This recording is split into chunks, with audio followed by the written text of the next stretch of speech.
Juste avant que la vidéo commence, tu dois absolument savoir que tu peux récupérer une formation gratuite Assure ton bull market comme un pro et en plus de ça un accès VIP au contenu exclusif. Défile dans la description de cette vidéo, clique sur le premier lien juste ici, clique sur obtenir gratuitement, remplis ce formulaire, trade sur notre plateforme partenaire BitGet et obtiens le contenu VIP qui te permettra de trader à mes côtés en suivant mes stratégies et un accès VIP sur mon Discord. Également, tu recevras automatiquement mon top 5 altcoin pour 2024. Tu peux retrouver une vidéo qui t'explique tout dans la description juste ici. Bon visionnage.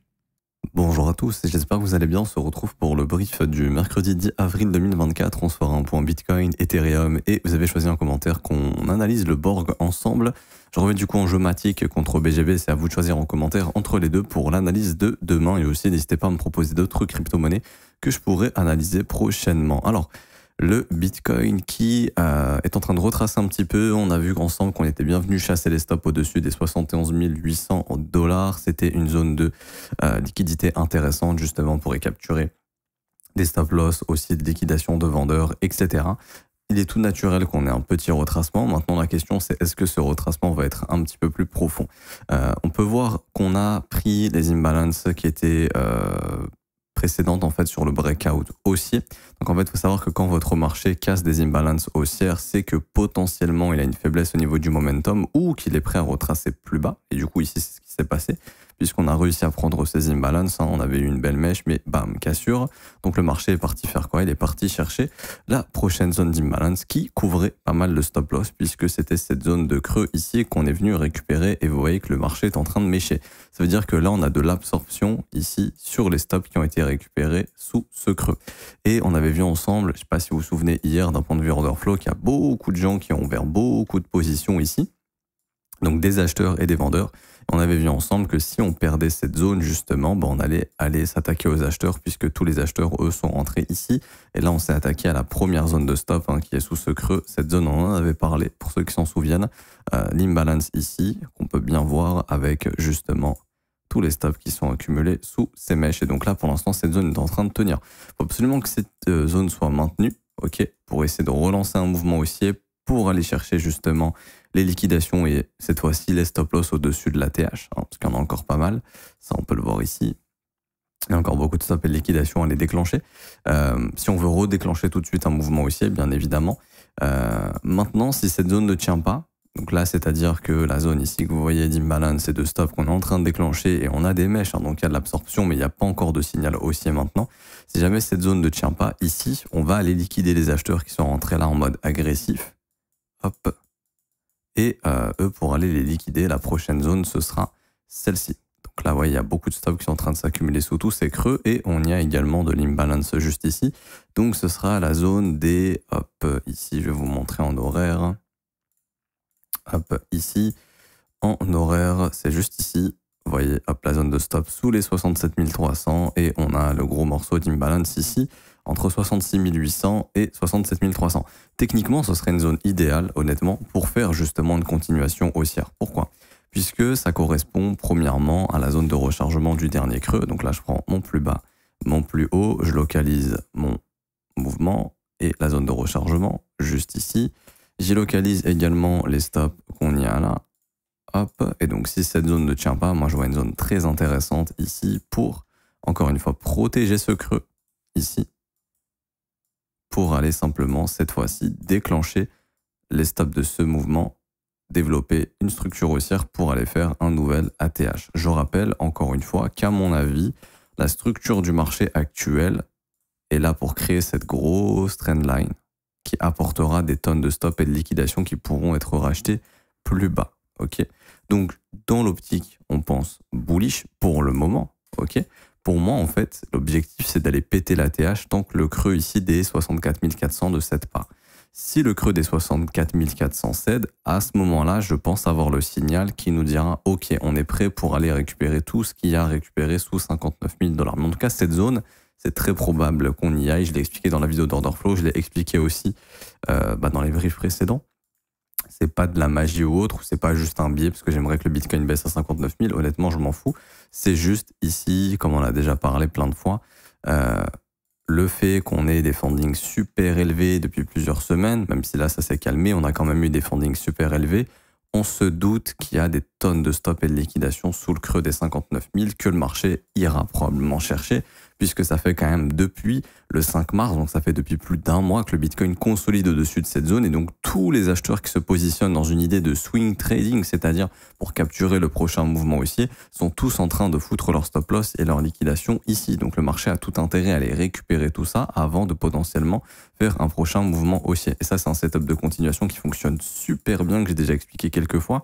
C'est ce qui m'a permis justement de re-rentrer ici sur le Bitcoin après avoir vendu une partie des BTC juste ici. Et de justement rider ce move. Et donc là, je cherche justement le hedge, etc. pour me protéger de cette future correction. Mais je pense personnellement en fait que la structure, la trendline qu'on crée ici pour aller récupérer tous les stops plus bas, elle reste intacte tant que le dernier creux est maintenu. Puisqu'au moment où on touche le dernier creux, c'est que le marché pour moi est mature pour aller faire ce mouvement de correction. Ok. Tant que ce creux est maintenu, je pense qu'on peut aller récupérer les stops et les liquidations au-dessus des 75 000, et une fois qu'on sera là-haut, que tous les vendeurs sont sortis, ok, peut-être à ce moment-là, aller s'attaquer à ces fameuses liquidations, etc., etc. Donc dans l'idée toujours bullish, ok, tant que le creux des 64 400 est maintenu. Maintenant, si le Bitcoin est en train de faire un sommet descendant ici, c'est-à-dire que le top est là et on n'ira pas le toucher tout de suite, ça c'est la zone idéale pour former le sommet descendant, c'est-à-dire que là, vous voyez, il y avait une zone de stop évidente qu'on avait identifiée ensemble, qu'on est venu déclencher ici avec cette mèche. On est venu réavaler le mouvement haussier, donc tous les acheteurs ici sont coincés pour l'instant. Ce qui serait positif pour le BTC, c'est de réussir à reprendre ici cette bougie baissière pour bloquer tous les vendeurs qui se seraient jetés dans le short hier, pour simplement aller récupérer les liquidations au-dessus de l'ATH. Mais là, en tout cas, on commence à bloquer beaucoup d'acheteurs. Donc c'est pour ça que si ça ne réagit pas dans la zone que je vous ai indiquée juste ici, donc dans l'imbalance H4 qu'on a ici, le petit morceau d'imbalance et les stops qu'on est venu prendre, je pense qu'on ira retracer plus que ça dans la zone de rechargement. Et là, il y a une très très bonne zone ici pour tenter de encore former un creux ascendant et de continuer d'ajouter en fait des stops et liquidations partout ici pour aller péter la TH. Et une fois que tous les vendeurs sont out ici, probablement distribuer un petit peu au-dessus de la TH. Et là, à ce moment-là, on risque d'aller récupérer ces stops et ces liquidations plus tard. Ok. Potentiellement, c'est pas encore une fois une science exacte, j'en suis pas sûr à 100%, sinon je serais multimilliardaire, mais je pense qu'il y a de grosses probabilités tôt ou tard d'aller faire un tour sous cette trendline ici, tout simplement. Et que ce sera, je pense personnellement, le prochain gros swing intéressant sur le Bitcoin. Ça veut dire que là, c'est un peu, on fait mumuse, on ferait un range, on est en train de créer plein de stops ici, plein de liquidations, plein de stops ici, plein de liquidations. Et que quand le Bitcoin vient chercher cette zone, ce sera le moment d'avoir le prochain gros swing haussier qui redonnera vraiment une grosse impulsion haussière comme on l'avait eu ici. Ce sera fini le marché qui range à ce moment-là. Pas plus de choses à dire. Donc aujourd'hui, n'oubliez pas CPI aussi, FOMC ce soir. Donc gros événement de liquidité, ça va secouer dans tous les sens. C'est pour ça que si jamais la zone actuelle ne tient pas, attendez-vous à ce que le marché aille très très probablement déclencher la prochaine zone de stop sous les 67 300 justement à cause de tous ceux qui sont positionnés en mode FOMO hier comme on l'avait vu ici sur ces bougies d'impulsion. Ouais, l'open interest ici il est bien en train de chuter là. Tous les vendeurs qui étaient rentrés ici sont en train de débloquer, donc eux en profitent pour sortir de position. Et tous les acheteurs qui ont FOMO ici, on voit qu'ils se font défoncer, ils sortent de leur position également. Du coup, c'est tout naturel d'avoir ce mouvement, à mon avis, de liquidation ici. Et à voir si on pourra former un bottom ici ou non. Ça, faudra voir. Si jamais c'est pas là, ça sera sous les 67 300 $. Mais en tout cas, il faut absolument maintenir le creux des 64 400 pour tenter d'aller faire un nouvel ATH sur le Bitcoin, même si potentiellement ce nouvel ATH risque d'être un piège potentiellement. Ok. Quand vous regardez le graphique en daily, je m'arrêterai ici. Grosso modo, on voit qu'on est en train de ranger entre cette borne ici, cette borne-là. Imaginons qu'on ait une cassure haussière. Ce qu'il faudrait, c'est surtout pas réintégrer, parce que si le marché réintègre, on aurait juste l'information que c'est bon, on est venu récupérer les stops dans le haut du range et que là, le marché est potentiellement prêt à aller s'attaquer à cette zone. Et encore une fois, je le rappelle, c'est pas la fin du monde si le Bitcoin fait ça. Ok, bon, certes, les altcoins vont retracer, etc. On risque d'avoir des retracements sur les alts, mais personnellement, faire ça, ça serait le setup idéal pour faire de la continuation haussière. Comme ça, on récupère tous les stops ici, on vient combler l'imbalance autour du premier arrêt et on continue ici notre rallye. Et là, je pense que cette vague sera plus haussière. Enfin, pas forcément plus haussière que celle-ci, mais on repartira vraiment sur un mouvement assez haussier potentiellement. Qu'est-ce qui pourrait justifier que le Bitcoin retrace? Simplement, par exemple, un refus de l'approbation de l'ETF d'Ethereum au mois de mai, parce que ça n'a pas trop bougé au niveau de la situation malheureusement, et je m'attendais à ce que ça bouge plus, mais vu que ça bouge pas du tout et que techniquement les approbations c'est dans un mois, si vraiment ça bouge pas d'ici encore quelques semaines, je pense que ça risque d'être refusé en mai. Ensuite, il y aura un appel qui sera fait et ce sera approuvé probablement soit en été, soit en fin d'année. Ok, donc c'est ce qui pourrait justifier une correction sur le prix, que tout le monde dira bah c'est à cause des ETF, c'est rejeté, c'est vraiment pas bullish, oh là là, c'est la fin du marché crypto.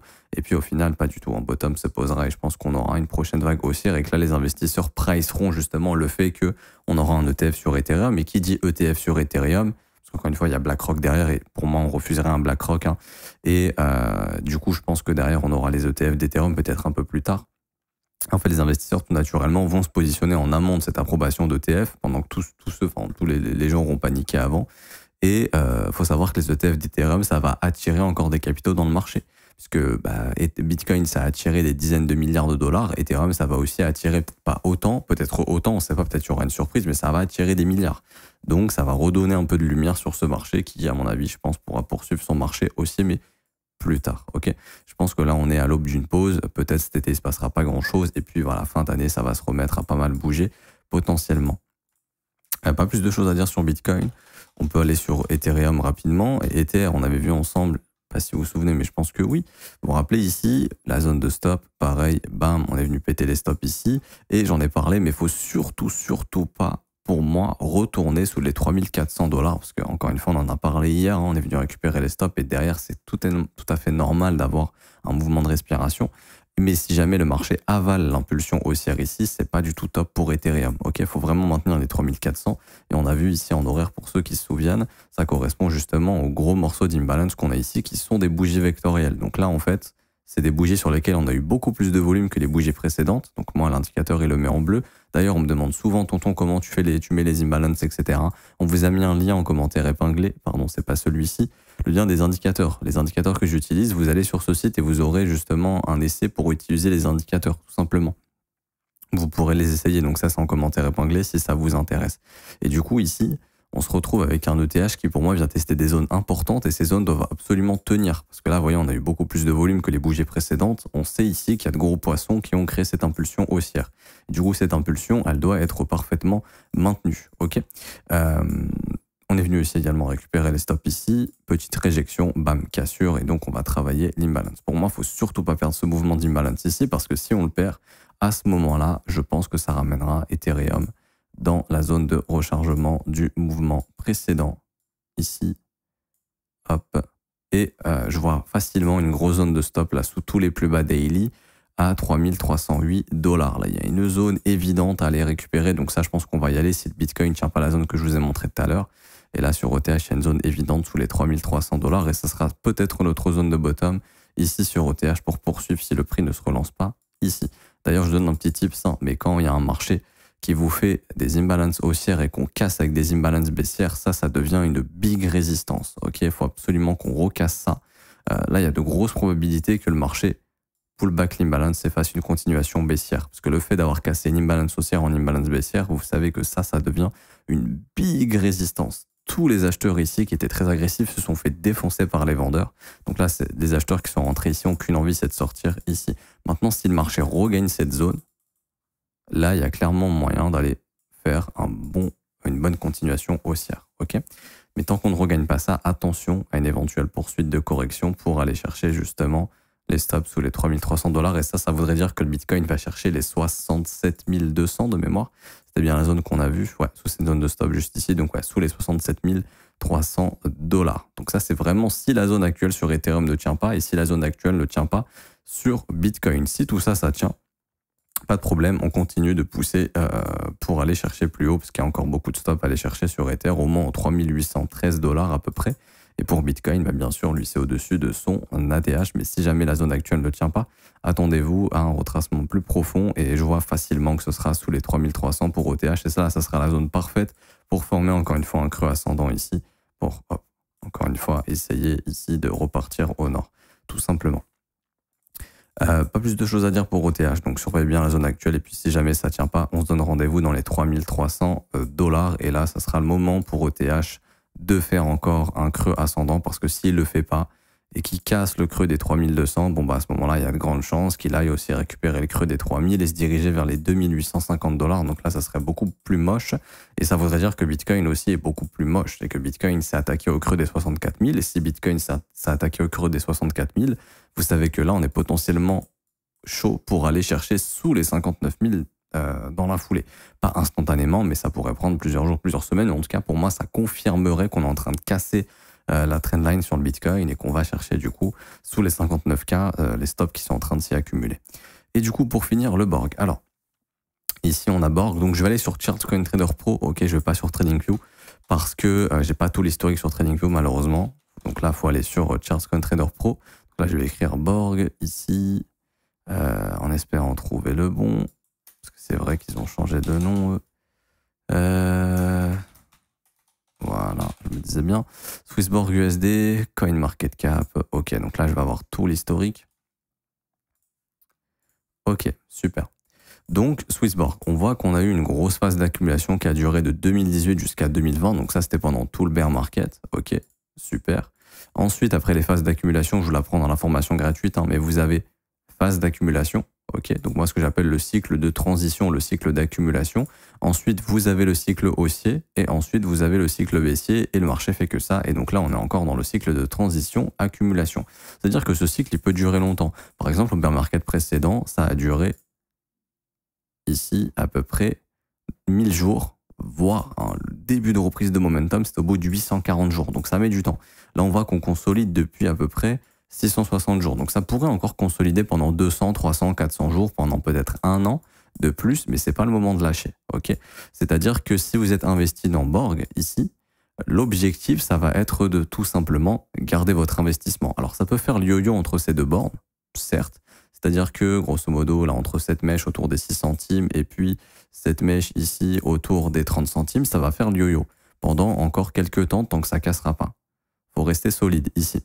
Faut pas paniquer, faut pas se dire oui, non, c'est fini, machin. Non, peu probable. Également, je vous invite à regarder, c'est sur Google Trends. C'est hyper important.